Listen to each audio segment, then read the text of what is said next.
नमस्कार प्यारे साथियों। नॉलेज बूस्टर सीरीज में आपका अभिनंदन, आपका स्वागत है। आज हम पढ़ेंगे राजस्थान के मुख्यमंत्री, उनका कार्यकाल तथा कार्यकाल के दौरान घटित प्रमुख घटनाएं। कुछ मुख्यमंत्री ऐसे रहे जिनके कुछ घटनाक्रम की वजह से उन्हें त्यागपत्र देना पड़ा, और किस विधानसभा में कौन सीएम रहा, किस विधानसभा में सर्वाधिक सीएम रहे, ऐसे मुख्यमंत्री कौन कौन जो सांसद रहते हुए मुख्यमंत्री बने। कुछ मुख्यमंत्री ऐसे थे जो राज्यपाल रहते हुए मुख्यमंत्री बने, और कहानी यहां तक भी बताएंगे कि एक मुख्यमंत्री जिनकी शपथ ग्रहण का सारा काम शुरू होने वाला था और कुछ पहले उनकी शपथ ग्रहण स्थगित की गई, क्यों की गई, कब उन्होंने शपथ ली, ये सभी तथ्य आज की क्लास में जानेंगे। मैं जीसी जाखड़ आप सभी का अभिनंदन करता हूं, स्वागत करता हूं। तो आज हम राजस्थान के मुख्यमंत्री, उनका कार्यकाल, उनके कार्यकाल के दौरान जुड़ी हुई महत्वपूर्ण घटनाएं तथा विधानसभा, तो ये 3-4 तथ्य एक साथ लेके हम पढ़ेंगे। तो शुरू करते हैं आज की क्लास। जुड़ जाइए, शेयर करिए, सब ज्यादा से ज्यादा इसको सब्सक्राइब करिए ताकि आपको फायदा मिलेगा। देखो, राजस्थान यानी हमारे देश में पहले आम चुनाव अक्टूबर 1951 से फरवरी 1952 तक चले। तो निर्वाचित सरकार 1952 में आती है, लेकिन उससे पहले यानी 3 मार्च 1952 को निर्वाचित मुख्यमंत्री बनते हैं। इसी प्रकार 23 फरवरी 1952 को विधानसभा का गठन होता है। पहली विधानसभा गठन 23 फरवरी 1952 को होता है और उसकी पहली बैठक 29 मार्च 1952 को होती है। लेकिन मार्च 1952 से पहले राजस्थान में 3 मुख्यमंत्री रह चुके जिन्हें मनोनीत मुख्यमंत्री कह सकते हैं। तो सबसे पहले चर्चा उनकी करेंगे। इस कैटेगरी में, श्रेणी में सबसे पहले आते हैं हीरालाल शास्त्री। हाँ, राजस्थान के पहले मुख्यमंत्री हीरालाल शास्त्री जो मनोनीत मुख्यमंत्री कहलाते हैं, और वो 7 अप्रैल 1949 को राजस्थान के मुख्यमंत्री बनते हैं। याद रखिएगा, पहले उन्हें प्रधानमंत्री नाम से संबोधित किया जाता था, लेकिन जब 26 जनवरी 1950 को हमारा संविधान लागू होता है तो राज्य में राजनीतिक जो प्रमुख है उसका नाम, पदनाम किया गया मुख्यमंत्री। तो अप्रैल 1949 में हीरालाल शास्त्री, जो हीरालाल जोशी थे, जोशी से बने शास्त्री, जिन्होंने विद्यापीठ, वनस्थली विद्यापीठ स्थापित करने का उनको श्रेय प्राप्त है। तो हीरालाल शास्त्री राजस्थान के पहले मनोनीत मुख्यमंत्री कहलाते हैं। इनके कार्यकाल ज्यादा लंबा नहीं रहा, लेकिन इनके कार्यकाल के दौरान की घटनाएं हम आपको बताएंगे। जो इनका कार्यकाल 5 जनवरी 1951 तक रहता है, यानी अप्रैल 1949 से जनवरी 1951 तक का कार्यकाल रहता है। बात उन दिनों की जब ग्रेटर राजस्थान के उद्घाटन का प्रोग्राम प्रारंभ होने वाला था, इनके शपथ का प्रोग्राम तय था। अब बात ऐसी है कि शपथ ग्रहण के लिए जो कार्यक्रम था उसमें मेहमानों की जो बैठने की सिटिंग अरेंजमेंट था, उसमें पहली कैटेगरी यानी पहली रो में इनको राजस्थान के राजघराने के लोगों को बिठाया गया, दूसरी रो में प्रशासनिक अधिकारियों को बैठाया गया, और तीसरी श्रेणी यानी तीसरी रो में कांग्रेस के वरिष्ठ नेताओं को बिठाया गया, जिसमें जयनारायण व्यास, माणिक्यलाल वर्मा जैसे वरिष्ठ कांग्रेसी नेता थे। और इसी का इस तीसरी श्रेणी में बैठाने का अपने आप को अपमानित समझा, और वहीं से हीरालाल शास्त्री के विरुद्ध विपक्षी गुट यानी एक पार्टी में ही दूसरा गुट प्रभावी हो गया और इनको हटाने की योजना बनाई। लेकिन राजनीति में यानी हीरालाल शास्त्री जो संस्कृत उपाधि ले रखे थे, उन पर सरदार वल्लभ भाई पटेल और जवाहरलाल नेहरू दोनों की ही यानी मेहरबानी रही, दोनों का ही आशीर्वाद रहा। लेकिन जैसे ही 1950 में सरदार वल्लभ भाई पटेल की मृत्यु हो जाती है, उसके बाद में इनकी कुर्सी चली गई, और पहले राजस्थान के जो मनोनीत मुख्यमंत्री कह सकते हैं हीरालाल शास्त्री, इनका कार्यकाल ज्यादा नहीं रहा, अप्रैल 1949 से लेकर जनवरी 1951 तक। उसके बाद में दूसरे मुख्यमंत्री बनाए गए जयनारायण व्यास। जयनारायण व्यास बनाने से पहले बीच में एक आईएएस अधिकारी को भेजा जाता है, यानी जयनारायण व्यास, माणिक्यलाल वर्मा, ये जो कांग्रेस के वरिष्ठ नेता थे, जो इस बात से असंतुष्ट थे कि हीरालाल शास्त्री को मुख्यमंत्री बनाया गया, तो जयनारायण व्यास को मुख्यमंत्री नियुक्त किया गया, यानी मनोनीत किया गया। उससे पहले जब राजनीतिक गतिरोध उत्पन्न हो गया, यानी हीरालाल शास्त्री ने अपना त्यागपत्र दे दिया, तो उसके बाद में केंद्र सरकार की तरफ, नेहरू की तरफ से एक आईसीएस अधिकारी सीएस वेंकटाचारी को राजस्थान का मुख्यमंत्री मनोनीत करके भेजा गया। इस तरीके से दूसरे मुख्यमंत्री जो राजस्थान के बने, जो आईएएस अधिकारी थे, उनका नाम था सीएस वेंकटाचारी। जो संविधान सभा के सदस्य भी रहे थे, और ये ज्यादा दिन तक नहीं रहे, लेकिन 5 जनवरी 1951 से लेकर 26 अप्रैल 1951 तक रहे। यानी 3 महीने मान के चलो, ये दूसरे मनोनीत मुख्यमंत्री रहे। तो यानी एक IAS अधिकारी भी थे। उसके बाद में नंबर आता है जयनारायण व्यास का।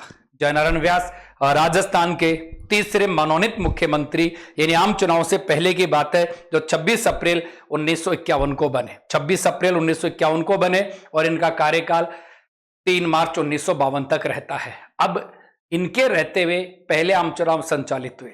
जयनारायण व्यास राजस्थान के मनोनीत मुख्यमंत्री थे और मुख्यमंत्री पद पर रहते हुए राजस्थान में पहले आम चुनाव संचालित होते हैं। अब निर्वाचित सरकारों का दौर आ गया था। पहले यानी हीरालाल शास्त्री, CS वेंकटाचारी तथा जयनारायण व्यास, ये तीनों मुख्यमंत्री मनोनीत मुख्यमंत्री कहलाए, उत्तरदायी मुख्यमंत्री कहलाए, लेकिन निर्वाचित मुख्यमंत्री नहीं थे। क्यों? क्योंकि हमारे राज्य में, हमारे देश में पहले आम चुनाव अक्टूबर 1951 में प्रारंभ होते हैं और फरवरी 1952 तक संचालित होते हैं। तो ये 3 मुख्यमंत्री मनोनीत मुख्यमंत्री, उसके बाद में पहले आम चुनाव होते हैं। और पहले आम चुनाव की खास बात यह है कि पहले आम चुनाव में एकल सदस्यीय विधानसभा क्षेत्र ना होकर कुछ क्षेत्र बहुल सदस्यीय विधानसभा क्षेत्र भी थे। या कह सकते हैं पहले आम चुनाव में लोकसभा क्षेत्रों की बात करो या विधानसभा क्षेत्रों की बात करो, एकल सदस्यीय निर्वाचन क्षेत्रों के साथ साथ कुछ क्षेत्र ऐसे थे जहां बहुल सदस्य निर्वाचन क्षेत्र, यानी वर्तमान में जैसे राजस्थान में 200 विधानसभा सीट है, तो 200 विधानसभा सीटों के आधार पर राजस्थान को 200 विधानसभा क्षेत्रों में बांट दिया गया है और प्रत्येक विधानसभा क्षेत्र से एक सदस्य निर्वाचित होकर आ जाता है, जिसे कहा जाता है एकल सदस्यीय निर्वाचन क्षेत्र।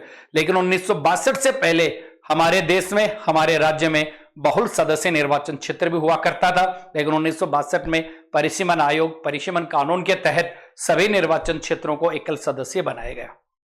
ठीक है ना? तो पहले आम चुनाव होते हैं। अब पहले आम चुनाव में राजस्थान में 160 विधानसभा क्षेत्र है, 160 विधानसभा सदस्य संख्या है, तो 160 विधानसभा क्षेत्रों पे चुनाव संचालित होते हैं, जिनमें कांग्रेस पार्टी बहुमत हासिल करती है और उसको 82 सीट मिलती है। लेकिन दुर्भाग्य की बात यह, जो सिटिंग CM थे, मनोनीत CM जयनारायण व्यास, वो राजस्थान विधानसभा में 2 क्षेत्रों से चुनाव लड़े, जिनमें एक क्षेत्र का नाम था जोधपुर B शहर और एक था जालोर A।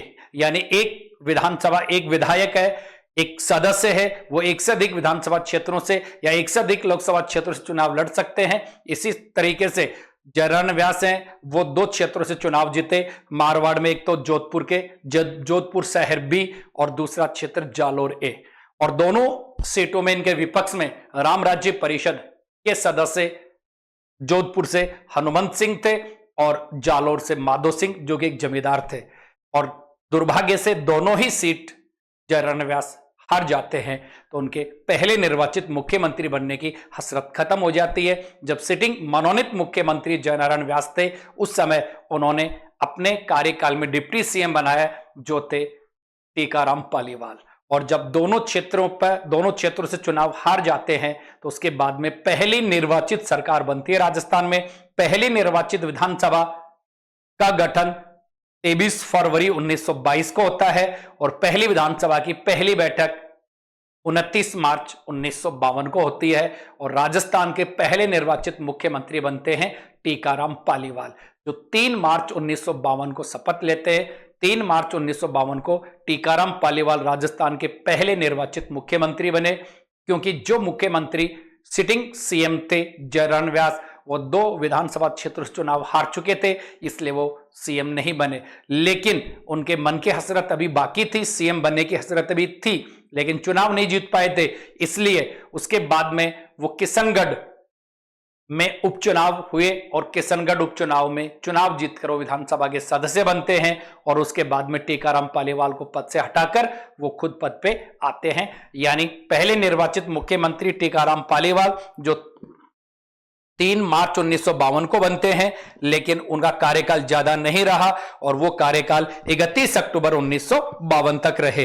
यानी टीकाराम पालीवाल है, उनके निर्वाचित CM के रूप में लंबा कार्यकाल नहीं रहा, तो 31 अक्टूबर 1952 तक रहे। उसके बाद में जयनारायण व्यास राजस्थान के मुख्यमंत्री बने 1 नवंबर 1952 को। तो यानी पहली विधानसभा जिसका कार्यकाल 1952 से लेकर 1957 तक रहता है और पहली विधानसभा में 3 सीएम रहते हैं दोस्तों। पहली विधानसभा में कितने सीएम बनते हैं? 3 सीएम। एक मुख्यमंत्री कौन? टीकाराम पालीवाल। दूसरे मुख्यमंत्री कौन? जयनारायण व्यास। लेकिन जयनारायण व्यास हैं वो भी ज्यादा अंत तक नहीं रह पाते, इसलिए जयनारायण व्यास का कार्यकाल 1 नवंबर 1952 से लेकर 12 नवंबर 1954 तक रहता है। और फिर तीसरे एक और राजनीतिक खिलाड़ी आ जाते हैं, मोहनलाल सुखाड़िया। यानी टीकाराम पालीवाल की कुर्सी गई, टीकाराम पालीवाल के बाद में जयनारायण व्यास सीएम बने और जयनारायण व्यास रहे 12 नवंबर 1954 तक। और 12 नवंबर 1954 के बाद में राजस्थान के मुख्यमंत्री बने मोहनलाल सुखाड़िया। यानी 13 नवंबर 1954 को मोहनलाल सुखाड़िया राजस्थान के सीएम बनते हैं, जो 11 अप्रैल 1957 तक रहते हैं।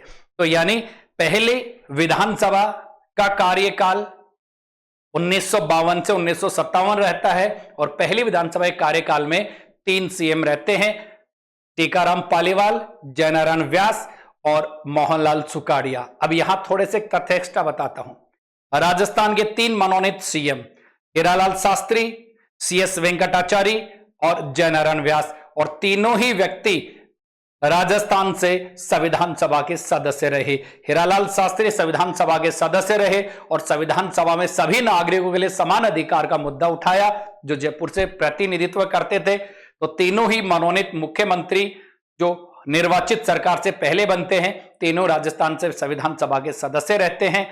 और जयनारायण व्यास जब मनोनीत मुख्यमंत्री थे तो वो अपने कार्यकाल में डिप्टी सीएम बनाए टीकाराम पालीवाल को, और जब टीकाराम पालीवाल सीएम बन जाते हैं उसके बाद में जयनारायण व्यास जब सीएम बनते हैं तो दोबारा से टीकाराम पालीवाल को डिप्टी सीएम बनाते हैं। तो याद रखिएगा, टीकाराम पालीवाल उप मुख्यमंत्री भी रहे और मुख्यमंत्री भी रहे। तो याद रखिएगा, तथ्य ये सारे आपको पीडीएफ फॉर्म में भी मिल जाएंगे। तो जीसी जाखड़ यानी polity by GC Jakhar Telegram channel है और GC campus by GC Jakhar application download कर सकते हैं, जिसमें ये जो पढ़ा रहा हूं मैं इन्हीं से संबंधित पीडीएफ नोट्स आपको फ्री ऑफ कॉस्ट आपको मिल जाएंगे। तो पहली विधानसभा कार्यकाल यानी राजस्थान में पहली विधानसभा का कार्यकाल क्या रहा? पहली विधानसभा का कार्यकाल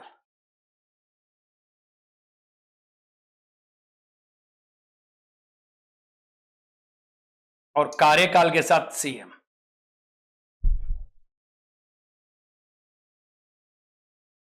विधानसभा, पहली विधानसभा कौन सी थी? यानी पहली विधानसभा का गठन हुआ था 1952 को और कार्यकाल कब तक रहा था? 1957। तो पहली विधानसभा में 3 सीएम रहते हैं। कितने सीएम रहते हैं? 3 सीएम। एक पहले सीएम का नाम टीकाराम पालीवाल। टीकाराम पालीवाल। एक सीएम कौन बने? जयनारायण व्यास। और एक सीएम कौन बने? मोहनलाल सुखाड़िया। ठीक है ना? टीकाराम पालीवाल कब बने? 3 मार्च 1952 से लेकर अक्टूबर तक रहे, अक्टूबर 1952 तक। फिर अक्टूबर में कौन बन गए? जयनारायण व्यास। और फिर कौन बन गए? मोहनलाल सुखाड़िया। इनकी डेट, इनके तथ्य आपको नोट्स में मिल जाएंगे। ठीक है ना? और जो फ्री ऑफ कॉस्ट आप नोट्स डाउनलोड कर सकते हैं। टीकाराम पालीवाल कुछ दिन के लिए क्यों हुए? क्योंकि राजनीति में इनके विरोधी लोबी तैयार हो गई थी और विरोधी यानी जयनारायण व्यास मुख्यमंत्री बनना चाहते थे, लेकिन पहली विधानसभा के आम चुनाव में 2 सीटों से चुनाव हार गए थे, इसलिए मुख्यमंत्री नहीं बन पाए। उसके बाद में इन्हीं के समर्थक किशनगढ़ से अपना त्यागपत्र देते हैं और किशनगढ़ विधानसभा से उपचुनाव करवाए जाते हैं और उपचुनाव में जयनारायण व्यास चुनाव जीत कर आते हैं और चुनाव जीत के आने के बाद वो मुख्यमंत्री बनने की अपनी निर्वाचित मुख्यमंत्री की हसरत पूरी करते हैं। लेकिन फिर भी सत्ता में इनके भी विरोधी तैयार हो गए। मोहनलाल सुखाड़िया इनको हटाने के लिए प्रस्ताव लाए और इनको हटाया, और हटाने के बाद फिर कौन बने? मोहनलाल सुखाड़िया सीएम बने।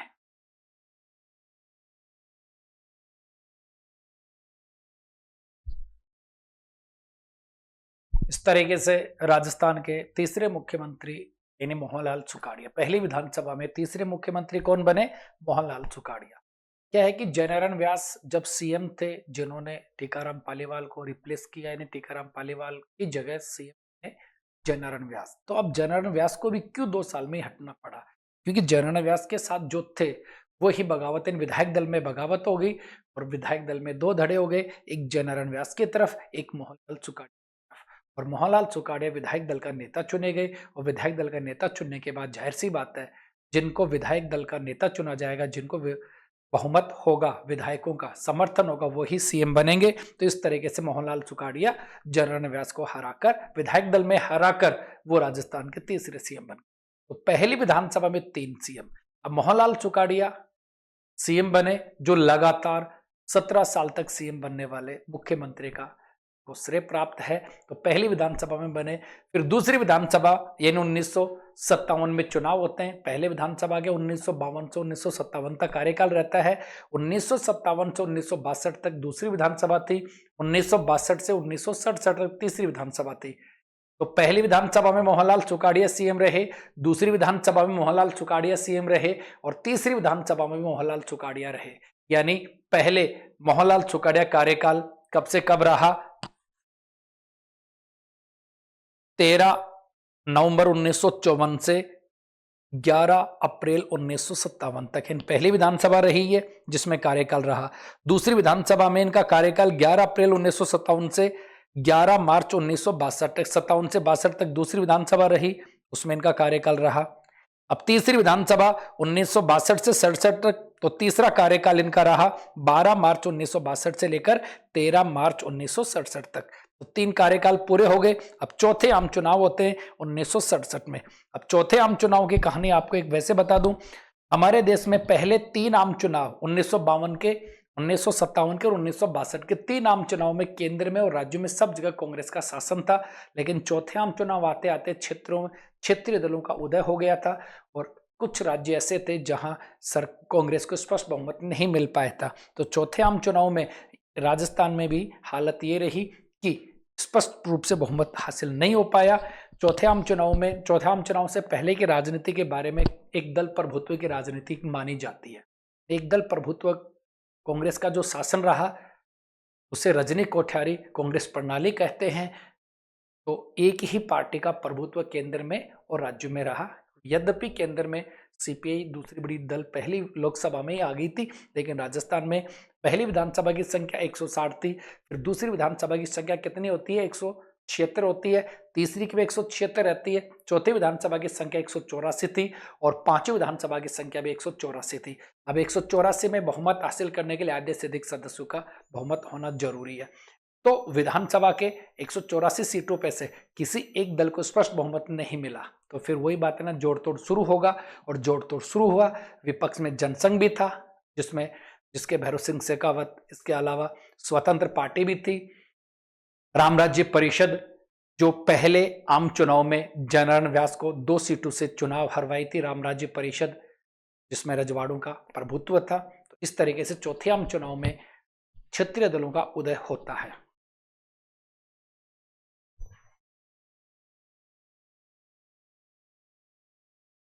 तो चौथे आम चुनाव में राजस्थान विधानसभा की संख्या कितनी? 184 विधानसभा संख्या में सरकार बनाने के लिए बहुमत कितना चाहिए? 93 का।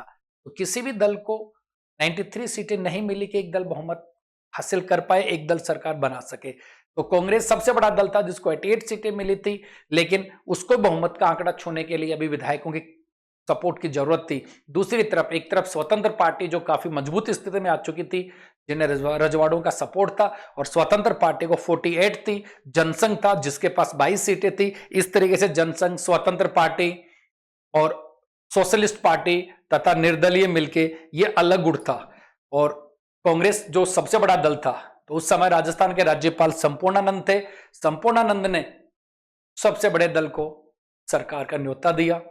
अब इसका विपक्षी दलों ने विरोध किया, और विरोध किया तो जयपुर में विरोध प्रदर्शन शुरू किया विपक्षी दलों ने, जिससे कर्फ्यू लगा, काफी दंगे भड़क गया एक तरह का, और पुलिस ने गोली चलाने से कुछ लोगों की मृत्यु हो गई। तो इसको देखते हुए फिर राजस्थान में शपथ ग्रहण करवाए बिना राजस्थान विधानसभा को निलंबित कर दिया गया और राज्य में पहली बार राष्ट्रपति शासन लागू हुआ 13 मार्च 1967 को। सुना होगा। अब थोड़े दिन बाद में अप्रैल तक 16 अप्रैल तक संपूर्णानंद जो कि राजस्थान के राज्यपाल थे, उनका कार्यकाल खत्म हो गया। उसके बाद में हुकुम सिंह रे राज्यपाल बन के आते हैं और हुकुम सिंह ने आने के बाद फिर विधायक जो दल है उसके नेताओं से मुलाकात की, अपना अपना उनका बहुमत देखा और उसके बाद में चौथी विधानसभा का कार्यकाल के दौरान राष्ट्रपति शासन लागू हुआ, जो 13 मार्च 1967 से 26 अप्रैल 1967 तक राष्ट्रपति शासन रहा। और उसके बाद में पुनः मोहनलाल सुखाड़िया ने कांग्रेस के नेतृत्व में अपना बहुमत साबित किया और चौथी बार ये राजस्थान के मुख्यमंत्री बनते हैं। अब दौर चल रहा चौथी विधानसभा का, केंद्र में चौथी लोकसभा का दौर चल रहा है। और केंद्र में कभी आपने पढ़ा होगा राष्ट्रपति के चुनावों को लेकर, क्योंकि 1969 में राष्ट्रपति पद पे रहते हुए डॉक्टर जाकिर हुसैन की मृत्यु हो गई थी और जाकिर हुसैन की मृत्यु होने के बाद कार्यवाहक राष्ट्रपति बनाए गए थे उपराष्ट्रपति वीवी गिरी को। उसके बाद में 6 महीने में पुनर्निर्वाचन करवाना था। तो आपको पता है पुनर्निर्वाचन में 6 महीने में पुनर्निर्वाचन करवाना होगा, तो कांग्रेस की तरफ से आधिकारिक उम्मीदवार नीलम संजीव रेड्डी खड़े किए गए और इंदिरा गांधी ने वीवी गिरी को निर्दलीय रूप से चुनाव में, राष्ट्रपति के चुनाव में खड़ा किया और इंदिरा गांधी ने अंतरात्मा की आवाज से मतदान करने की बात कही। तो अंतरात्मा की आवाज से मतदान की बात कही गई और वीवी गिरी राष्ट्रपति चुन लिए गए, निर्वाचित हो गए हैं और कांग्रेस के आधिकारिक उम्मीदवार नीलम संजीव रेड्डी चुनाव हार गए। और ऐसे कांग्रेस दो भागों बट गई, कांग्रेस ओ यानी संगठन और कांग्रेस आर यानी रिक्विजनिस्ट, जो इंदिरा गांधी के नेतृत्व में। तो अब इस घटनाक्रम का राजस्थान के राजनीति पे भी प्रभाव पड़ता है। और राजस्थान में मुख्यमंत्री जो कि मोहनलाल सुखाड़िया थे, मोहनलाल सुखाड़िया इस दौरान इंदिरा गांधी की तरफ मतदान ना करके, यानी इंदिरा गांधी के उम्मीदवार वीवी गिरी की तरफ मतदान ना करके मतदान किया किसकी तरफ? दूसरे उम्मीदवार थे कौन? नीलम संजीव रेड्डी, जिसका नेतृत्व है कांग्रेस ओ के नेता कर रहे थे, जो वरिष्ठ नेता थे के कामराज नेतृत्व कर रहे थे, मोरारजी देसाई उधर थे। तो इसलिए इंदिरा गांधी फिर 5वें लोकसभा के चुनाव पूर्ण बहुमत से सत्ता में आ जाती है। तो राजस्थान में जो सिटिंग सीएम यानी मोहनलाल सुखाड़िया जो इंदिरा गांधी से विरुद्ध जा चुके थे, तो इंदिरा गांधी ने अब उनको हटाने का प्लान कर लिया था। अब मोहनलाल सुखाड़िया जो कि चौथी विधानसभा में बहुमत हासिल करते हैं और राजस्थान के मुख्यमंत्री बनते हैं चौथी बार, खुद व्यक्तिगत रूप से चौथी बार राजस्थान के मुख्यमंत्री बनते हैं। और इनका कार्यकाल रहा 26 अप्रैल 1967 से लेकर 9 जुलाई 1971 था। अब 9 जुलाई 1971 को इनसे त्यागपत्र ले लिया गया और साथ ही इनके पद पर रहते हुए काफी भ्रष्टाचार के मामले भी उठे। अब इसके बाद में राजस्थान के अगले मुख्यमंत्री कौन आते, जो प्यारे मियां के नाम से जाने जाते, बरकतुल्ला खान, यानी अल्पसंख्यक मुस्लिम समुदाय से एकमात्र राजस्थान के मुख्यमंत्री बनने वाले। 1971 का घटनाक्रम है, मोहनलाल सुखाड़िया से त्यागपत्र लिया जा चुका है। अब राजस्थान के नए मुख्यमंत्री बनने हैं जिनका नाम बरकतुल्ला खान, जो प्यारे मियां के नाम से जाने जाते थे। ये देखो 1971 में भारत पाकिस्तान का युद्ध हुआ था, जो पूर्वी पाकिस्तान था जो आज बांग्लादेश है। इस भारत पाकिस्तान के युद्ध में बांग्लादेश से काफी शरणार्थी भारत में आ गए थे। तो भारत और पाकिस्तान के मध्य शरणार्थियों को लेकर एक समस्या थी। इसके समाधान करने के लिए पाकिस्तान और भारत दोनों के प्रतिनिधि लंदन में मुलाकात कर रहे थे। इस प्रतिनिधि मंडल में हमारे देश की तरफ से राजस्थान के भी एक व्यक्ति बरकतुल्ला खान वहां प्रतिनिधित्व करने गए हुए थे। तो इंदिरा गांधी के पीए ने बरकतुल्ला खान को फोन किया कि आज जाइए आप लंदन से, आपको राजस्थान के मुख्यमंत्री की शपथ दिलाई जाएगी। तो प्यारे मियां जो इंदिरा गांधी के पति यानी फिरोज गांधी के साथ पढ़े हुए थे, और ये प्यारे मियां बरकतुल्ला खान पहली बार राज्यसभा के सदस्य बने थे 1952 में राजस्थान से। उसके बाद में इनको राजस्थान का मुख्यमंत्री भी बनाया गया। सबके लास्ट में आपसे तथ्य पूछूंगा मैं और आप तथ्य तैयार करिएगा। कौन कौन सदस्य जो राज्यसभा के सदस्य रहे उनको मुख्यमंत्री बनने का मौका मिला, कौन सदस्य जो लोकसभा सदस्य रहे और उनके मुख्यमंत्री बनने का मौका मिला। तो ये सारे तथ्य आपको फ्री में मिल जाएंगे, पीडीएफ के रूप में मिल जाएंगे। लेकिन एक बार कहानी पूरी सुनिएगा। तो मोहनलाल सुखाड़िया के बाद में फिर राजस्थान के अगले मुख्यमंत्री बनते हैं बरकतुल्ला खान, जिनको शपथ ग्रहण की जाती है 9 जुलाई 1971 को।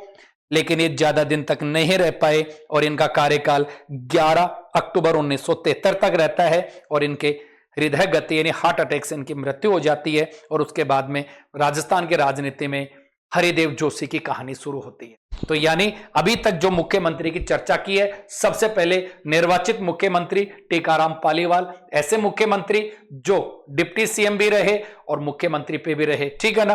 टीकाराम पालीवाल के बाद में जयनारायण व्यास, ऐसे मुख्यमंत्री जो इससे पहले मनोनीत मुख्यमंत्री के पद पर रहते हुए 2 विधानसभा क्षेत्र से चुनाव हारे और उसके बाद में किशनगढ़ विधानसभा क्षेत्र में उपचुनाव में ये चुनाव जीत के सदस्य बने और इन्हीं के समर्थक चांदमल मेहता ने किशनगढ़ से त्यागपत्र दिया और उसके बाद में जयनारायण व्यास विधानसभा के सदस्य बनते हैं और वो मुख्यमंत्री बनते हैं। लेकिन अंदरूनी कहानी की वजह से जयनारायण व्यास 2 साल में ही पद छोड़ना पड़ता है और फिर शुरू होता है युग मोहनलाल सुखाड़िया का।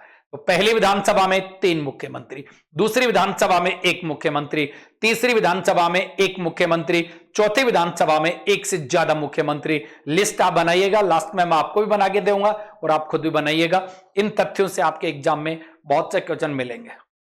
अब कहानी शुरू होगी कि इनकी बरकतुल्ला खान का कार्यकाल खत्म हो गया, किस कारण से? उनकी आकस्मिक मृत्यु के कारण से उनका कार्यकाल खत्म हो गया। फिर हरिदेव जोशी कहा जाता है जिनका एक हाथ बचपन से ही नहीं था, एक हाथ छोटी सी उम्र में ही उनका हाथ काट दिया गया था बीमारी की वजह से, और उन्होंने कांग्रेस का हाथ कभी जिंदगी भर नहीं छोड़े। यानी हरिदेव जोशी ऐसे मुख्यमंत्री जो लगातार 10 बार विधानसभा के सदस्य रहे और वो मुख्यमंत्री भी रहे, राज्यपाल भी रहे। और इन्हीं के साथ वो किस्सा जुड़ता है कि राज्यपाल थे, असम के राज्यपाल, इन्हें राजस्थान का मुख्यमंत्री बनाया गया। 1989 में ये शपथ ग्रहण के लिए 3 नवंबर 1989 को इनका शपथ ग्रहण का सारा प्रोग्राम तैयार हो गया था, लेकिन राष्ट्रपति ने इनका त्यागपत्र स्वीकार नहीं किया, इस कारण इनके शपथ ग्रहण टाल दिया गया। तो ये ऐसे मुख्यमंत्री जो राज्यपाल रहते, यानी राज्यपाल बनने के बाद पहले मुख्यमंत्री बने, फिर राज्यपाल बने, फिर राज्यपाल के बाद में वापस आके मुख्यमंत्री बने। तो हम कहानी करते हैं हरिदेव जोशी की।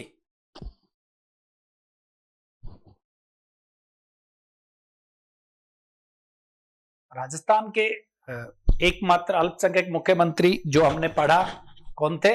बरकतुल्ला खान। लेकिन 1973 में इनकी मृत्यु हो जाती है। मृत्यु होने के बाद फिर विधायक दल का नेता चुना जाना था। विधायक दल का नेता राजस्थान में, यानी सबसे इनके मंत्रिमंडल में सबसे वरिष्ठतम सदस्य थे हरिदेव जोशी। तो राजस्थान में कांग्रेस के विधायकों में इंदिरा गांधी का आदेश आया कि विधायक जिसको अपना नेता चुनेंगे वो सीएम बनेगा, और 2 दावेदार थे, एक तरफ हरिदेव जोशी, दूसरी तरफ रामनिवास मिर्धा, जो जाट नेता थे, राजस्थान के कद्दावर नेता थे। लेकिन कहा जाता है कि रामनिवास मिर्धा हैं वो विधायक दल के नेता नहीं चुने गए, क्योंकि कुछ विधायकों के द्वारा बगावत करने के कारण, कुछ विधायकों द्वारा भीतरघात करने के कारण वो विधायक दल के नेता नहीं चुन पाए और हरिदेव जोशी विधायक दल के नेता चुने गए। और विधायक दल के नेता चुने गए तो हरिदेव जोशी राजस्थान के मुख्यमंत्री बनते हैं, जिनका कार्यकाल 11 अक्टूबर 1973 से लेकर 29 अप्रैल 1977 तक रहता है। और आपको याद है 1977 में हमारे देश में कौन से, यानी 1977 में केंद्र में पहली बार गैर कांग्रेसी सरकार बनती है, चुनाव होते हैं 6वीं विधानसभा के, और 6वीं विधानसभा में क्या होता है कि कांग्रेस को बहुमत हासिल नहीं हो पाता। आपको पता होगा केंद्र में 1975 में राष्ट्रीय आपातकाल लागू किया गया था और राष्ट्रीय आपातकाल समाप्त होता 1977 में, और 1977 के आम चुनाव में कांग्रेस के विरोधी लहर आई और कांग्रेस सत्ता से बेदखल हो गई, केंद्र में भी और राज्यों में भी। तो 1977 में जब चुनाव होते हैं तो राज्य में पहली गैर कांग्रेस सरकार बनती है, और वो सरकार बनती है किसके नेतृत्व में? भैरों सिंह शेखावत के नेतृत्व में। हाँ जी, आपने सुना होगा केंद्र में भी पहली गैर कांग्रेसी सरकार 1977 में बनती है।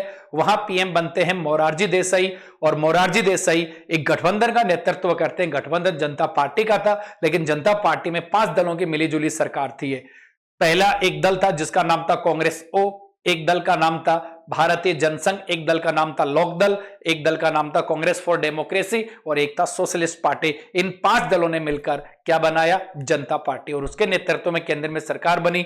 ऐसे ही राजस्थान में जनता पार्टी के नेतृत्व में गठबंधन था, जिसमें बड़े दल जनसंघ, लोकदल था, स्वतंत्र पार्टी थी। ये कई दल मिलके ये गठबंधन बनाए, और इनका जो बहुमत दल का नेता चुने गए उनका नाम था भैरों सिंह शेखावत। भैरों सिंह शेखावत की जीवनी आपने पढ़ी होगी, जो एक पुलिस कांस्टेबल से कहां उपराष्ट्रपति के पद तक पहुंचते हैं। तो यद्यपि जनसंघ की तरफ से भैरव सिंह शेखावत राजस्थान में पहली विधानसभा में सदस्य बन जाते हैं, दूसरी विधानसभा में सदस्य बनते हैं, तीसरी विधानसभा में सदस्य बनते हैं, लेकिन फिर चौथी विधानसभा में चुनाव हार जाते हैं। फिर 1974 में उन्हें एमपी से राज्यसभा सदस्य बनाया जाता है और एमपी से राज्यसभा सदस्य होते हुए और राजस्थान में विधायक दल के नेता चुने गए और राजस्थान के सीएम बने। तो याद रखिएगा, भैरव सिंह शेखावत सीएम बनते समय राजस्थान के विधानसभा के सदस्य नहीं थे। याद रखिएगा, राजस्थान विधानसभा के सदस्य नहीं थे। अब राजस्थान विधानसभा के सदस्य उन्होंने कोटा की छबड़ा सीट में उपचुनाव जीतकर विधानसभा की सदस्यता ग्रहण की। तो सीएम यानी भैरव सिंह शेखावत राज्यसभा सदस्य होते हैं, राज्यसभा सदस्य रहते हुए राजस्थान के मुख्यमंत्री पद की शपथ लेते हैं और उसके यानी राज्यसभा सदस्य से त्यागपत्र दिया और विधानसभा का सदस्य नहीं थे। जैसा कि हमारे संविधान में कहा गया है कि अगर कोई व्यक्ति जो विधानसभा का सदस्य नहीं है तो 6 महीने तक सीएम और मंत्री बनाए जा सकते हैं। तो उसी के अकॉर्डिंग ये बने। तो राजस्थान के 9वें मुख्यमंत्री के रूप में भैरव सिंह शेखावत बनते हैं, जो 26 जून 1977 से 16 फरवरी 1980 तक ये राजस्थान के मुख्यमंत्री रहते हैं। तो याद रखिएगा, पहले गैर कांग्रेसी मुख्यमंत्री थे, ऐसे मुख्यमंत्री जो विधानसभा के सदस्य नहीं थे, और तीसरी बात ऐसे मुख्यमंत्री जिनके कार्यकाल में राष्ट्रपति शासन लागू हुआ। फिर 1980 में वापस इंदिरा युग शुरू हो जाता है, लेकिन इंदिरा युग आने के बाद कांग्रेस वापस लोकसभा में बहुमत हासिल करती है और वापस राज्यों में कांग्रेस का प्रभुत्व स्थापित होता है। तो जो भैरव सिंह शेखावत से पहले राजस्थान के मुख्यमंत्री हरिदेव जोशी थे, अब हरिदेव जोशी के स्थान पर राजस्थान में कोई और कांग्रेस का चहेता बन गए थे, जिनका नाम था जगन्नाथ पहाड़िया। हाँ, जगन्नाथ पहाड़िया जो राजस्थान के अगले मुख्यमंत्री बनते हैं, जिनका कार्यकाल 6 जून 1980 से ज्यादा लंबा कार्यकाल नहीं रहा। दोस्तों, जगन्नाथ पहाड़िया वो व्यक्ति थे जो सबसे युवा सांसद बने थे। हाँ, सवाई माधोपुर से 25 साल और कुछ महीने के व्यक्ति जो लोकसभा के सदस्य बनते हैं। तो जगन्नाथ पहाड़िया लोकसभा के सदस्य पहले बन चुके थे, सबसे युवा सांसद का उनको श्रेय दिया जाता था। उसके बाद में वो राजस्थान के मुख्यमंत्री बने, दलित मुख्यमंत्री, लेकिन इनका कार्यकाल ज्यादा लंबा नहीं रहा। इनके कार्यकाल की घटना आपको याद होगी, जो भी मैं आपको बताऊंगा। इनका कार्यकाल 6 जून 1980 लेकर 14 जुलाई 1981 तक रहा। हाँ, थोड़ा सा कार्यकाल, लेकिन इस कार्यकाल के दौरान आपने सुना होगा इनके त्यागपत्र देने की वजह क्या थी। एक कवियत्री महादेवी वर्मा, नाम सुना होगा, महादेवी वर्मा हिंदी में कविताएं पढ़ी होंगी। उनका एक प्रोग्राम होना था जयपुर में, तो उसकी अध्यक्षता जगन्नाथ पहाड़िया कर रहे थे और अध्यक्षीय भाषण में उन्होंने उनकी आलोचना कर दी थी, उनकी कविताओं पर टिप्पणी कर दी थी। यानी वो उनकी कविताओं के बारे में कहा कि रहस्यवाद की कवियत्री हैं, जिनकी कविताएं आम जनता के सर के ऊपर से जाती हैं। और ये बात इंदिरा गांधी तक पहुंच गई, क्योंकि इंदिरा गांधी इन्हें बुआ कहा करते थे। तो कवियत्री महादेवी वर्मा की कविताओं पर टिप्पणी करने के कारण इनकी कुर्सी गई जगन्नाथ पहाड़िया की। अब जगन्नाथ पहाड़िया कार्यकाल छोटा सा रहा, जो आपको मैंने बताया। 6 जून 1980 से लेकर 14 जुलाई 1981 तक राजस्थान के मुख्यमंत्री रहे, जो अनुसूचित जाति के मुख्यमंत्री भी, सबसे युवा सांसद होने का श्रेय भी इनको प्राप्त है। और जगन्नाथ पहाड़िया के बाद में नंबर आता है और ये राज्यसभा के सदस्य रहे। तो याद रखिएगा, इनके संबंध तथ्य क्या है। जगन्नाथ पहाड़िया लोकसभा के सदस्य रहे, 1964 में राज्यसभा सदस्य भी रहे, 1967 में फिर लोकसभा के सदस्य बने, लेकिन 1977 का चुनाव हार गए बयाना से। फिर बाद में ये अपने विधानसभा के सदस्य बनते हैं और विधानसभा के सदस्य यानी मुख्यमंत्री पद पे रहते हुए ये सदस्य, मुख्यमंत्री पद पे रहते विधानसभा के सदस्य नहीं थे, लेकिन मई 1980 से ये सदस्य बनते हैं। ठीक है ना। और उसके बाद में यानी मई 1980 में ये सांसद थे, उसके बाद में जून 1980 को ये मुख्यमंत्री बनाए जाते हैं और उसके बाद में विधानसभा के सदस्य बनते हैं। लेकिन इनकी कुर्सी ज्यादा दिन टिक नहीं पाई। उसके बाद में नए मुख्यमंत्री आ जाते हैं, शिवचरण माथुर। कौन आ जाते हैं? शिवचरण माथुर आ जाते हैं, जिनका कार्यकाल 14 जुलाई 1981 से लेकर 23 फरवरी 1985 तक रहा। अब शिवचरण माथुर जो राजस्थान के मुख्यमंत्री बनते हैं, ये असम के राज्यपाल भी रहे हैं। इनकी बात भी हम आपको बताएंगे। इनके कार्यकाल के दौरान भी एक घटना घटित होती है, जिस कारण इनको त्यागपत्र देना होता है। ठीक है ना। देखो, लोकसभा की कार्यकाल, उस विधानसभा कार्यकाल 1977 में छठी विधानसभा थी। ठीक है ना। 1977 से 1980 तक रहती है, ज्यादा दिन नहीं रह पाई। 1980 में नई विधानसभा आ जाती है, लेकिन नई विधानसभा में सीएम बना दिए जाते हैं कौन? जगन्नाथ पहाड़िया। लेकिन उनका कार्यकाल ज्यादा नहीं टिक पाया। उसके बाद में सीएम कौन बन गए? शिवचरण माथुर। अब शिवचरण माथुर के कार्यकाल 1985 तक ये रहते हैं, लेकिन 1985 के जब विधानसभा चुनाव होते हैं तो चुनाव प्रचार के दौरान एक घटना घटित होती है जिस कारण इनका पद त्याग करना पड़ता है। यानी भरतपुर में डीग के विधायक, जो निर्दलीय विधायक रहे हुए मान सिंह, डीग से 8 बार निर्दलीय विधायक रहे हुए मान सिंह, जो राजघराने से संबंधित थे। अब कांग्रेस का चुनाव प्रचार चल रहा था और उनके विपक्ष में जो कांग्रेस के उम्मीदवार थे वो चुनाव की रैली के दौरान उत्साह में आकर महल से उनके झंडे की जगह कांग्रेस का झंडा लगा दिया, जिस कारण 2 गुटों में विवाद उत्पन्न हो गया और शिवचरण माथुर वहां एक रैली संबोधित करने गए हुए थे। तो जिस मैदान में शिवचरण माथुर जी का वो हेलीकॉप्टर खड़ा था, तो वहां मान सिंह जाके उस हेलीकॉप्टर में अपनी गाड़ी बढ़ा देते हैं, जिस कारण से हेलीकॉप्टर में दुर्घटना हो जाती है और उसके बाद में वहां पुलिस की घटना है, पुलिस की कार्रवाई में उनकी मृत्यु हो जाती है, जिसे फर्जी एनकाउंटर घोषित किया गया। यानी डीग में पुलिस की गोली कांड के कारण शिवचरण माथुर को पद त्याग करना पड़ता है मुख्यमंत्री का। तो मुख्यमंत्री का पद त्याग करने के बाद अब वापस 1985 के विधानसभा चुनाव चल रहे थे। 1985 में विधानसभा में कांग्रेस ने बहुमत हासिल किया, लेकिन अब मुख्यमंत्री बदल चुके थे। अब शिवचरण माथुर जो दुर्घटना हुई, इस दुर्घटना के कारण कांग्रेस के केंद्रीय नेतृत्व ने इनसे त्यागपत्र मांग लिया।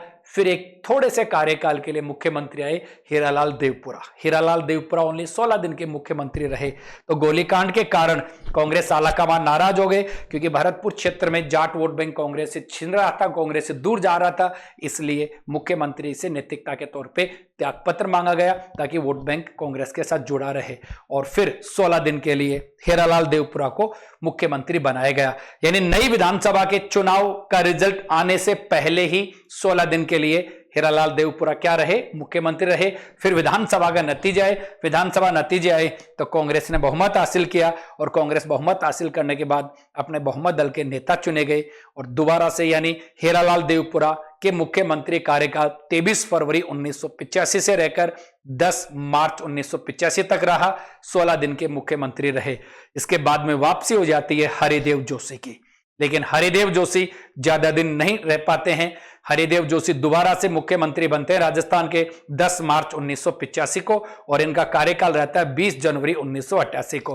तो 1985 से लेकर 1988 तक 3 साल के कार्यकाल में ऐसी क्या घटना घटित हुई कि हरिदेव जोशी को पद त्याग करना पड़ा? इनके कार्यकाल में अब दौर आ चुका था किसका? इंदिरा गांधी का। इंदिरा गांधी का दौर खत्म हो चुका था, क्योंकि 1984 में इंदिरा गांधी की हत्या कर दी गई थी। तो फिर उनके बेटे राजीव गांधी आ जाते हैं और राजीव गांधी से पहले संजय गांधी का दौर भी खत्म हो चुका होता है। तो राजीव गांधी की सियासत शुरू हो जाती है। राजीव गांधी देश के पीएम रहते हैं 1984 से लेकर 1989 तक। अब राजीव गांधी का कहा जाता है, राजीव गांधी के 2 दौरे हुए थे। एक हुए थे रणथंभौर में, एक हुआ था सरिस्का में। तो रणथंभौर में जो निजी दौरा था, जिस कारण राजीव गांधी हरिदेव जोशी से नाराज हो गए थे, लेकिन उनकी नाराजगी दूर हो गई थी। लेकिन दूसरा दौर जो सरिस्का का था, राजीव गांधी सरिस्का में अपने मंत्रिमंडल की बैठक करने के लिए आते हैं, लेकिन ये बहुत सीमित बैठक थी। आदेश दिए गए थे कि मुख्यमंत्री को सरकारी लाजमा है, उसको यहाँ पे शामिल नहीं करना, लेकिन हरिदेव जोशी ने वहां सरकार को इन्वॉल्व कर दिया, जिसके नाराजगी राजीव गांधी को, यानी सरकार नाराज होगी, राजीव गांधी नाराज हो गए और हरिदेव जोशी से त्यागपत्र ले लिया गया। तो सरिस्का में जो घटनाक्रम घटित हुआ उसकी वजह से हरिदेव जोशी को त्यागपत्र दिया गया और हरिदेव जोशी त्यागपत्र देने के बाद वो राज्यपाल बनाए जाते हैं। तो हरिदेव जोशी का दूसरा कार्यकाल ज्यादा दिन नहीं रहा। अब 1988 के बाद में हरिदेव जोशी को जाने के बाद वापस नंबर किसका आ जाता है? शिवचरण माथुर का आ जाता है। वापस राजस्थान के मुख्यमंत्री शिवचरण माथुर बन जाते हैं, लेकिन शिवचरण माथुर ज्यादा लंबे कार्यकाल तक नहीं टिक पाते, क्योंकि इनका जो कार्यकाल है वो इस बार जो दूसरी बार शिवचरण माथुर राजस्थान के सीएम बनते हैं तो इनका कार्यकाल रहता है 20 जनवरी 1988 लेकर 4 दिसंबर 1989 तक। अब 1989 में लोकसभा के चुनाव होते हैं, याद है राजीव गांधी 1984 से 1989 तक देश से पीएम रहे थे। 1989 में लोकसभा चुनाव होते हैं और जैसे 1977 में गैर कांग्रेसी सरकार केंद्र में बनती है, लेकिन 1980 में वापस कांग्रेस की सरकार आ जाती है और उसके बाद में राज्य में भी चुनाव हुए और राजस्थान में कांग्रेस की सुपड़ा साफ हो गया, कांग्रेस की एक ही सीट नहीं मिली। तो अब इसका परिणाम भुगतना पड़ा तत्कालीन मुख्यमंत्री शिवचरण माथुर को, तत्कालीन कांग्रेस के अध्यक्ष अशोक गहलोत को इनको पदत्याग करना पड़ा क्योंकि राजस्थान में एक भी सीट नहीं आई। अब 1990 में चुनाव होते हैं और 1990 में चुनाव होने के कारण अब 1989 में जब लोकसभा की एक भी सीट राजस्थान से नहीं आई तो शिवचरण माथुर को त्यागपत्र देना होता है और फिर वापस तीसरी बार नंबर आ जाता है हरिदेव जोशी का। तो तीसरी बार राजस्थान के मुख्यमंत्री कौन बन जाते हैं? हरिदेव जोशी बन जाते हैं, जो 4 दिसंबर 1989 को बनते हैं और कब तक रहते हैं? 4 मार्च 1990 तक रहते हैं। और 90 में विधानसभा के चुनाव होते हैं और विधानसभा के चुनाव में कांग्रेस हार जाती है और सरकार बनती है किसकी? भैरों सिंह शेखावत। भैरों सिंह शेखावत बहुमत हासिल कर पाते हैं और भैरों सिंह शेखावत दोबारा राजस्थान के मुख्यमंत्री बनते हैं। और भैरों सिंह शेखावत दोबारा राजस्थान के मुख्यमंत्री बनते हैं 22 दिसंबर 1900। देखो एक छोटी सी कहानी और बताऊं यहां पे। 1990 में राजस्थान के मुख्यमंत्री कौन बन गए? भैरों सिंह शेखावत बन गए, लेकिन ये ज्यादा दिन नहीं रहे, 1992 तक रहे। जैसा आपने सुना होगा 6 दिसंबर 1992 को बाबरी मस्जिद जो ढाई गई थी उस कारण बीजेपी शासित सरकारों को भंग किया गया था, जिसमें मध्य प्रदेश, राजस्थान और हिमाचल प्रदेश। क्वेश्चन बना हुआ है कि बाबरी मस्जिद ढाई गई तो किन बीजेपी शासित राज्य सरकारों को भंग किया गया? राजस्थान में 1990 में भैरों सिंह शेखावत के नेतृत्व में सरकार बनी हुई थी जो 1992 तक रही। बाबरी मस्जिद ढाई जाने के बाद राजस्थान में, एमपी में और हिमाचल प्रदेश में बीजेपी शासित सरकारों को भंग किया गया और राजस्थान में चौथी बार राष्ट्रपति शासन लागू हो जाता है। कौन सी बार? चौथी बार। 1992 में राज्यपाल यानी राष्ट्रपति शासन लागू होता दिसंबर 1992 को और वो दिसंबर 1993 तक 1 साल तक राष्ट्रपति शासन लागू होता है। तो विधानसभा 1990 से 1992 तक रहती है। अब 1992 के बाद में राष्ट्रपति शासन खत्म होने के बाद नई विधानसभा के चुनाव होते हैं और नई विधानसभा में फिर वापस भैरों सिंह शेखावत बहुमत हासिल करते हैं और राजस्थान के तीसरी बार ये मुख्यमंत्री बन जाते हैं। ठीक है ना? जो 4 दिसंबर 1993 से लेकर 1 दिसंबर 1998 तक राजस्थान के तीसरी बार मुख्यमंत्री बने। तो ये सुखाड़िया के बाद लंबे कार्यकाल के मुख्यमंत्री रहने वाले कौन थे उस समय? भैरों सिंह शेखावत। इस तरीके से राज्यपाल तीसरी बार मुख्यमंत्री बनते हैं। और याद रखिएगा, पहली बार जब मुख्यमंत्री बने थे तो ये राज्यसभा सदस्य थे। इससे पहले आपको बताया था कि जगन्नाथ पहाड़िया जब मुख्यमंत्री बने थे तो वो लोकसभा के सदस्य थे, तो वो भी मुख्यमंत्री बनते समय विधानसभा के सदस्य नहीं थे। भैरों सिंह शेखावत भी मुख्यमंत्री बनते समय विधानसभा के सदस्य नहीं थे। और ये मुख्यमंत्री कब तक रहते हैं? और इनसे पहले जब तीसरी बार मौका आता है किनका? हरिदेव जोशी का। अभी आपको एक कहानी बताई थी ना, हरिदेव जोशी का तीसरी बार मौका आता है 3 दिसंबर 1989 को इनका शपथ ग्रहण होता है, जब वो राजस्थान के विधानसभा के सदस्य ना होकर वो असम के राज्यपाल थे। तो अभी तक जगन्नाथ पहाड़िया, हरिदेव जोशी और भैरों सिंह शेखावत 3 मुख्यमंत्री ऐसे आ चुके हैं जो विधानसभा मुख्यमंत्री बनते समय विधानसभा के सदस्य नहीं थे। और भैरों सिंह शेखावत का कार्यकाल कंप्लीट होने के बाद राजस्थान की राजनीति में जो जादूगर के नाम से जाने जाते हैं यानी अशोक गहलोत मुख्यमंत्री बनते हैं। और अशोक गहलोत मुख्यमंत्री कब बनते हैं? 1 दिसंबर 1998 को बनते हैं। और उस समय जब अशोक गहलोत राजस्थान के मुख्यमंत्री 1998 में बनाए जाते हैं, उस समय वो विधानसभा के सदस्य नहीं थे, जोधपुर से सांसद थे। तो अशोक गहलोत चौथे ऐसे मुख्यमंत्री जो मुख्यमंत्री बनते समय विधानसभा के सदस्य नहीं थे दोस्तों। और मुख्यमंत्री इनका कार्यकाल पूरा 5 साल के लिए रहता है, 1998 से लेकर दिसंबर 2003 तक, 8 दिसंबर 2003 तक ये मुख्यमंत्री रहते हैं। और इनके नेतृत्व में कांग्रेस ने सर्वाधिक सीटें भी हासिल की थी। अब इसके बाद में काल दौर आता है वसुंधरा राज्य का, समझ गए? तो वसुंधरा राज्य अशोक गहलोत के बाद में मुख्यमंत्री बनती हैं और वसुंधरा राज्य कार्यकाल 8 दिसंबर 2003 से लेकर 12 दिसंबर 2008 तक रहता है और राजस्थान की पहली महिला मुख्यमंत्री बनाई गई। और याद रखेगा, राजस्थान की पहली महिला मंत्री बनी थी कमला बेनीवाल, जो पहले मोहनलाल सुखाड़े कार्यकाल में बनाए गए थे। और राजस्थान की पहली महिला मुख्यमंत्री वसुंधरा राज्य बनते हैं। और इनका कार्यकाल 5 साल का पूर्ण रहता है, 8 दिसंबर 2003 से लेकर 12 दिसंबर 2008 तक। और फिर वापस मुख्यमंत्री बन जाते हैं 13 दिसंबर 2008 को। कौन? अशोक गहलोत। तो अशोक गहलोत दूसरी बार दूसरे कार्यकाल के लिए मुख्यमंत्री बने। 12 दिसंबर यानी अशोक गहलोत 13 दिसंबर 2008 को दूसरे कार्यकाल के लिए मुख्यमंत्री बनाए जाते हैं, जिनका कार्यकाल 12 दिसंबर 2013 तक रहता है। 12 दिसंबर 2013 तक इनका कार्यकाल रहता है और 2013 में फिर वापस वसुंधरा राजे दूसरे कार्यकाल के लिए मुख्यमंत्री बन जाती हैं, जो 13 दिसंबर 2013 को वसुंधरा राजे दूसरी बार राजस्थान की मुख्यमंत्री बनती हैं और जिन्होंने पूर्ण किया कार्यकाल 2018 तक, यानी 16 दिसंबर 2018 तक वसुंधरा राजे अपने दूसरे कार्यकाल के रूप में पूरे करते हैं। और 2018 के बाद में मुख्यमंत्री अशोक गहलोत तीसरे कार्यकाल के लिए बनाए जाते हैं और तीसरे कार्यकाल के लिए 17 दिसंबर 2018 को अशोक गहलोत बनते हैं और जिनका कार्यकाल 2023 में होता है और 2023 में वापस बीजेपी शासन सत्ता में आ जाती है और बीजेपी की तरफ से श्री भजन लाल शर्मा राजस्थान के वर्तमान मुख्यमंत्री बनाए गए 2023 को। तो इस तरीके से मुख्यमंत्रियों की कहानी मैंने थोड़ी सी बताई है। इनमें क्या क्या आपको याद करना है? सबसे पहली बात, ऐसे मुख्यमंत्री जो मुख्यमंत्री बनते समय राजस्थान विधानसभा के सदस्य नहीं रहे, ऐसे मुख्यमंत्री जो मुख्यमंत्री बनने के बाद या मुख्यमंत्री बनने के पहले राज्यपाल रहे, ऐसे मुख्यमंत्री जो मुख्यमंत्री बनने से पहले सांसद रहे या मुख्यमंत्री बनने के बाद सांसद रहे, ऐसे सभी तथ्य आपको मिलेंगे। तो ये तो मुख्यमंत्रियों की बात बताई है। अब हम बात करते हैं विधानसभा का कार्यकाल और किस विधानसभा में कौन से मुख्यमंत्री रहते हैं। ठीक है ना? इनके तथ्य हम आपको दे देंगे, तो आपको दिए गए लिंक पे आपको क्लिक करना है, यानी टेलीग्राम के साथ जुड़ सकते हैं और जीसी कैंपस बाय जीसी जाकर एप्लीकेशन डाउनलोड कर सकते हैं, जिसमें आपको सभी मुख्यमंत्रियों के तथ्य आपको उपलब्ध हो जाएंगे। अब मैं आपको बताता हूं कौन सी विधानसभा में कौन से मुख्यमंत्री रहते हैं।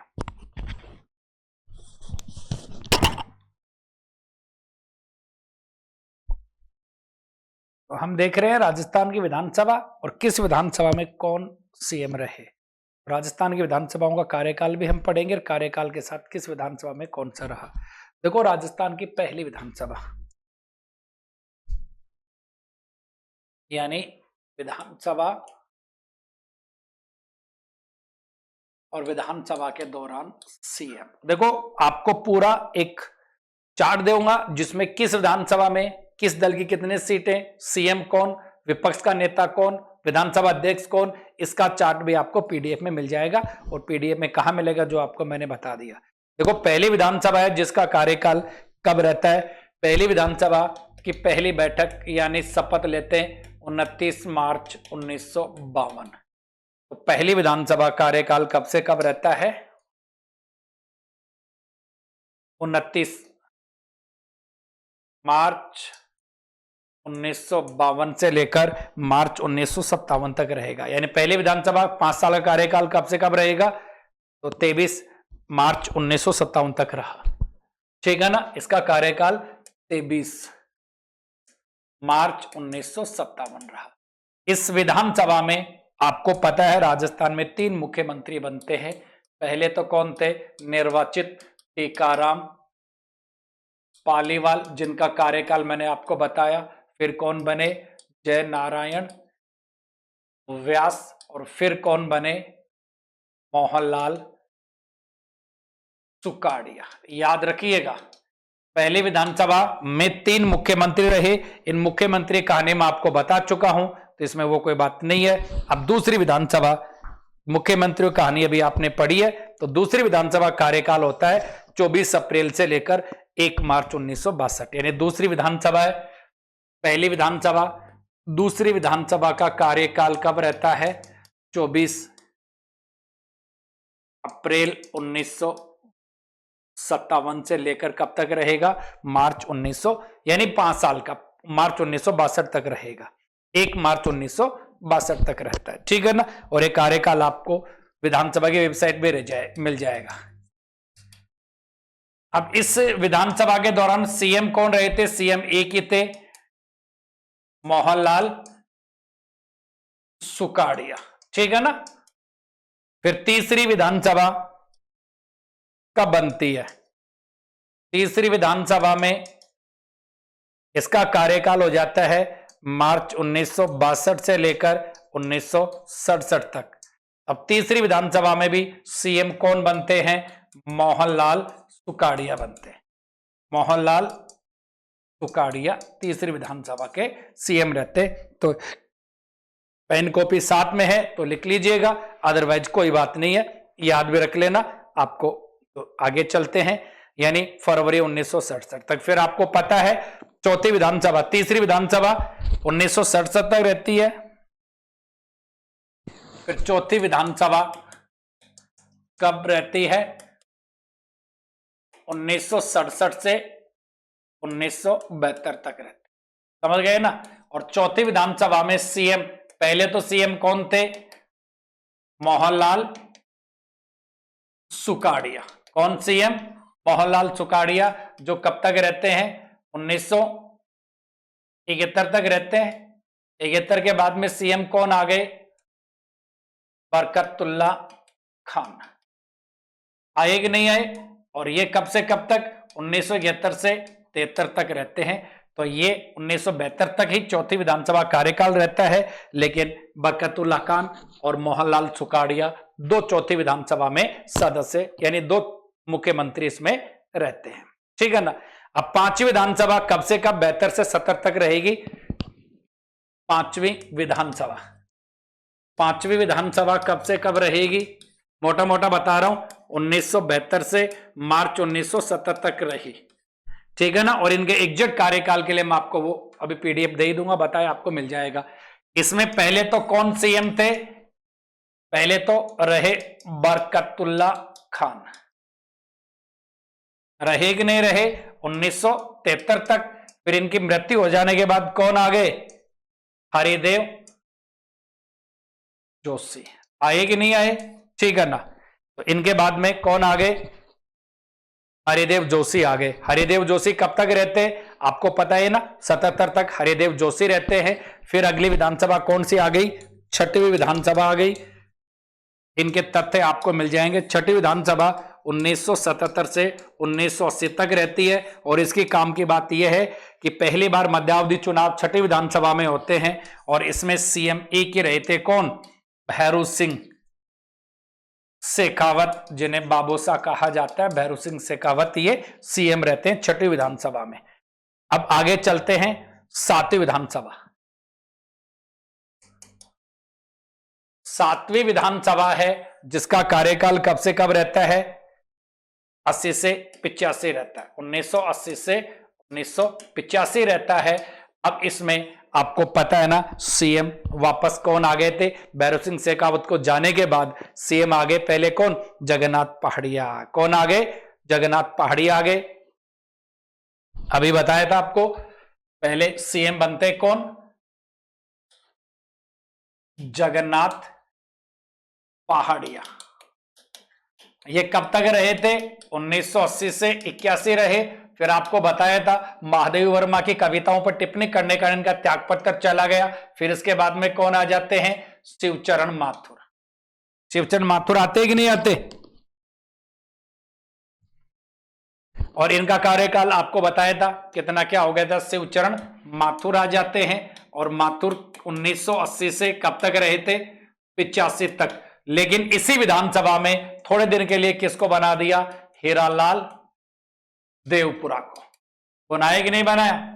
हीरालाल देवपुरा, जो भी मैंने आपको पढ़ाया था कि सबसे लंबे कार्यकाल के हीरालाल देवपुरा बनाए गए, ओनली 16 दिन के लिए। तो 85 में 16 दिन के कार्यकाल के ये मुख्यमंत्री बनाए गए। लिखते हुए चलो आप, हीरालाल देवपुरा को भी थोड़े दिन के लिए बनाया गया था, जो फरवरी में 23 फरवरी 1985 से लेकर 10 मार्च, कितने दिन के लिए रहे थे? ये 23 फरवरी 1985 से 10 मार्च 1985 तक रहे। फिर आपको याद है ना क्यों बनाया गया था? क्योंकि ये चुनाव प्रचार के दौरान वो डीग में गोली कांड हो गया था, जिस कारण इनसे त्यागपत्र ले लिया गया था, ठीक है ना। फिर उसके बाद में कौन सी विधानसभा आ जाती है? 8वीं विधानसभा आ जाती है। आठवीं विधानसभा कब से कब रही? 1985 से 1990 रही। अब 1985 से 1990 की वापस 85 में फिर अभी आप बताइए कौन आ जाते हैं सीएम पद के लिए? हरिदेव जोशी वापस मौका मिला कि नहीं मिला? बताया था आपको कब से कब तक रहे थे, वापस इसमें आ जाते हैं हरिदेव जोशी,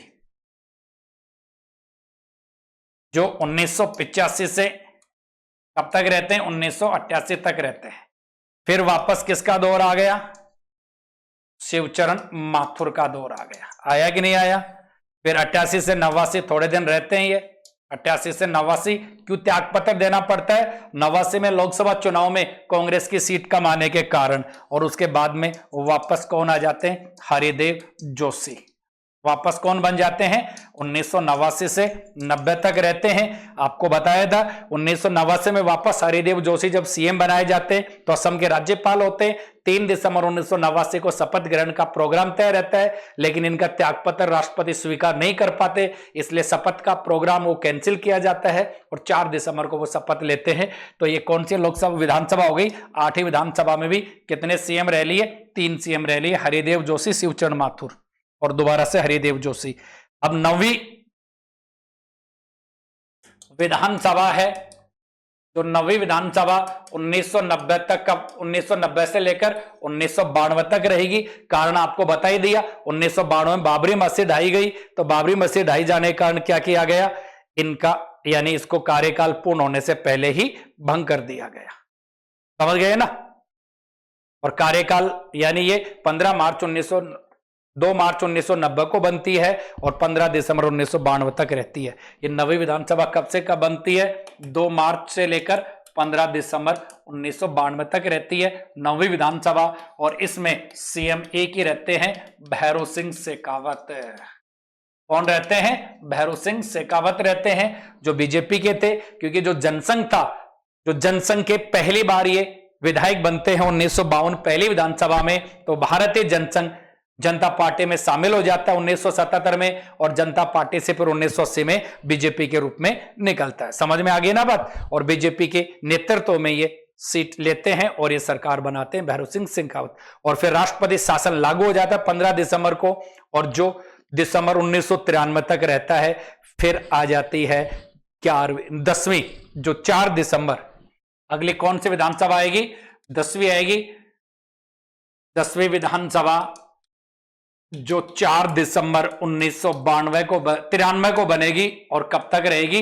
1998 तक। याद रखिएगा, दिसंबर 1993 से 98। तो यहां सोचोगे कि साहब 1 साल कहां गया? ये 1 साल गया राष्ट्रपति शासन के दौरान, ठीक है ना? और इस समय सीएम एक ही रहे, भैरों सिंह शेखावत। कौन सीएम रहे? भैरों सिंह शेखावत। आपको यह भी पढ़ाऊंगा, आपको ये भी तथ्य याद रखने हैं। ऐसे कौन नेता प्रतिपक्ष जो सीएम रहे? भैरों सिंह शेखावत है, हरिदेव जोशी हैं, श्रीमती वसुंधरा राजे हैं, जो राजस्थान में विधानसभा में नेता प्रतिपक्ष भी थे और राजस्थान के सीएम भी बनते हैं। तो ये तथ्य भी आप याद रखिएगा। अब इसके बाद में 10वीं विधानसभा में सीएम कौन थे? भैरों सिंह शेखावत थे। फिर 11वीं विधानसभा आ जाती है और फिर किन का कार्यकाल शुरू हो जाता है? 11वीं विधानसभा है। 11वीं विधानसभा है। 11वीं विधानसभा दिसंबर 1998 से दिसंबर 2003 तक रहता है। और इस समय सीएम कौन आ जाते हैं? अशोक गहलोत। याद रखिएगा, अशोक गहलोत सीएम बनते समय क्या नहीं थे? विधानसभा के सदस्य नहीं थे। और इसी कार्यकाल के दौरान अशोक गहलोत ने अपने कार्यकाल में एक समय में 2 डिप्टी सीएम रखे थे, कमला बेनीवाल और बनवारी लाल बैरवा। जैसे वर्तमान भजन लाल सरकार में भी एक साथ 2 डिप्टी सीएम है, ऐसे ही अशोक गहलोत के समय भी एक साथ 2 डिप्टी सीएम थे। फिर इसके बाद में 12वीं विधानसभा आ जाती है। 12वीं विधानसभा कब आ जाती है? दिसंबर 2003 से लेकर दिसंबर 2008 तक। समझ गए ना? और 12वीं विधानसभा में सीएम कौन बनते हैं? श्रीमती वसुंधरा राजे बनती है। समझ गए ना? राजस्थान की पहली महिला मुख्यमंत्री बनती है, याद रखिएगा, श्रीमती वसुंधरा राजे। और राजस्थान के पहली महिला मंत्री कमला बेनीवाल थी और पहली महिला मुख्यमंत्री ये बनती है। फिर 12वीं विधानसभा के बाद में कौन सी विधानसभा आ जाती है? 13वीं विधानसभा आ जाती है। और 13वीं विधानसभा कार्यकाल कब से हो जाता है? दिसंबर 2008 से लेकर दिसंबर 2013 तक हो जाता है। और फिर वापस मुख्यमंत्री कौन आ जाते हैं? अशोक गहलोत, श्री अशोक गहलोत। अब यहां एक काम की बात मैं बता दूं, 13वीं विधानसभा में नेता प्रतिपक्ष कौन रहती हैं? श्रीमती वसुंधरा राजे। और 13वीं विधानसभा में श्रीमती वसुंधरा राजे ने शैडो कैबिनेट, छाया मंत्रिमंडल का निर्माण किया था। छाया मंत्रिमंडल क्या होती है? मुख्यमंत्री में आपको बताएंगे। यानी जहां द्विदलीय शासन होता है तो छाया मंत्रिमंडल, शैडो कैबिनेट जो ब्रिटेन से ली गई धारणा है, इसमें विपक्ष सत्ता पक्ष की आलोचना करने के लिए एक प्रस्तावित मंत्रिमंडल तैयार करता है, तो जो छाया मंत्रिमंडल। इसके बाद में 14वीं विधानसभा है। 14वीं विधानसभा का कार्यकाल होता है दिसंबर 2013 से लेकर दिसंबर 2018 तक। और यहां फिर श्रीमती वसुंधरा राजे बन जाती है। श्रीमती वसुंधरा राजे सीएम बन जाती है, ठीक है ना। और फिर 15वीं विधानसभा आपको याद ही है, 18 से कब तक आती है? 23 तक। 15वीं विधानसभा दिसंबर 2018 से दिसंबर 2023 तक होती है। और सीएम कौन होते हैं इस समय? सीएम अशोक गहलोत। समझ गए ना? अशोक गहलोत सीएम रहते हैं। और इस दौरान डिप्टी सीएम बनाया जाता है सचिन पायलट को। और आपने देखा होगा जुलाई 2020 में अशोक गहलोत के सीएम रहते हुए डिप्टी सीएम का पद हटा दिया गया था। और 16वीं विधानसभा जो तत्कालीन में चल रही है, जो 16वीं विधानसभा दिसंबर 2023 से लेकर अब तक जारी है। और इस समय सीएम कौन है? श्री भजनलाल हैं। कौन है? श्री भजनलाल हैं। और इन्हीं के दौरान 2 डिप्टी सीएम बना रखे हैं, एक प्रेमचंद बैरवा और एक श्रीमती दिया कुमारी। तो याद रखिएगा कौन सी विधानसभा में कितने सीएम रहे, यह क्वेश्चन बन जाता है। समझ गए ना? सर्वाधिक सीएम कौन सी विधानसभा में रहे, कौन सी विधानसभा में एक से ज्यादा सीएम रहे। तो ये सारे तथ्य आप खुद तैयार करिएगा और पीडीएफ आपको नोट्स मिल जाएंगे। तो ये सभी आपको फ्री में डाउनलोड कर सकते हैं विषय वस्तु। आज ही डाउनलोड करें application GC campus by GC जाकेट। अपने बूस्ट योर नॉलेज, यानी अपने नॉलेज को बूस्ट करने के लिए जुड़े रहिए जीसी जाकेट सर के साथ। ऐसे ही अगली क्लास हम आपको लेके आएंगे पीएम और लोकसभा के बारे में, ताकि आपकी जो भी एग्जाम सब आ रही है, आपके सामने निकट भविष्य में एग्जाम्स आ रही है, उनमें से इसमें से क्वेश्चन मिलेंगे, साथ ही आपको नोट्स दिए जाएंगे। ठीक है ना? तो बहुत बहुत धन्यवाद जीसी जाकेट सर के साथ जुड़ने के लिए। तो यूट्यूब के साथ जुड़े, एप्लीकेशन के साथ जुड़े और अपने नॉलेज को बूस्ट कीजिए, अपने नॉलेज को थोड़ा सा पॉलिश कीजिए। बहुत पढ़ा आपने तो हम केवल आपको रिवाइज करवाएंगे। धन्यवाद दोस्तों, बहुत बहुत धन्यवाद आपका।